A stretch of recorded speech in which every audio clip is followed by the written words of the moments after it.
আসসালামু আলাইকুম। এই হলো আমাদের বগুড়ার গর্ব,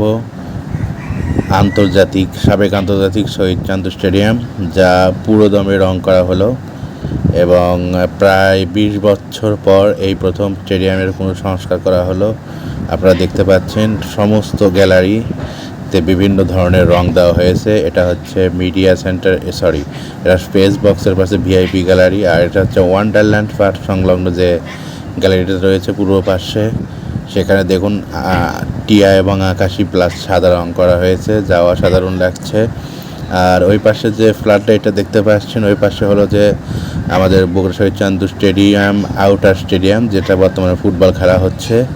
আর ওই যে দেখতে পাচ্ছেন স্পেস বক্স, যা মিডিয়া সেন্টার বা সাংবাদিক ভাইদের জন্য যে বসার ব্যবস্থা, সেটা ওর আশেপাশে গ্যালারি, যেগুলোতে আগে সাদা এবং লাল রং ছিল সেগুলোর পরিবর্তন করে এখন টিয়া এবং সাদা রং করা হয়েছে। আর মাঠে পুরোদমে উইকেট প্রস্তুত করার কাজ চলছে, আর মাঠ কর্মীরা অক্লান্ত পরিশ্রম করছে। তাদের পরিশ্রমের ফসল 14 থেকে 19 তারিখে আমরা দেখতে পাবো।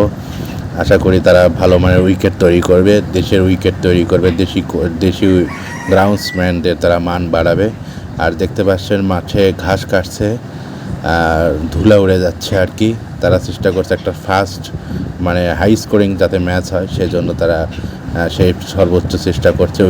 উইকেট এবং মাঠ আউটফিল্ড যাতে ফাস্ট থাকে সেটা। আর পাশে যে গাছগাছরা এগুলো কাটলে ভালো হতো, না কাটলে হয়, তবে ওখানে বট গাছ ওগুলো কেটে গাছগুলো একটু সাইজ করা দরকার। আর পাশে দেখতে পাচ্ছেন স্কোরবোর্ড, এবং এই পাশে যেটা হচ্ছে পশ্চিম পাশের অংশ ফ্লাড লাইটে যেটা দেখতে পাচ্ছেন, ও পাশে টিয়া রং করা, তারপরে আকাশি নীল করা, আর পাশে সাদা রং করা। এই যে দেখতে পাচ্ছেন ফ্লাড লাইট, আর নিচে হচ্ছে সাইড উইকেট। এখানে ম্যাচ প্র্যাকটিস করার জন্য, যেহেতু আমাদের আউটার স্টেডিয়ামে এখন ফুটবল খেলা হচ্ছে, ওখানে ক্রিকেটের জন্য প্রস্তুত হয় নাই, তাই এখানে সাইড উইকেটে প্রস্তুত হবে।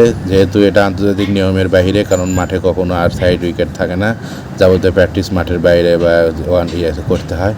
আর গ্যালারি দেখতে পাচ্ছেন, আর এটা হচ্ছে আমাদের ড্রেসিং রুম। তো সবাই ভালো থাকবেন, আরও আপডেট আপনাদের সাথে নিয়ে আসবো। সবাইকে ধন্যবাদ।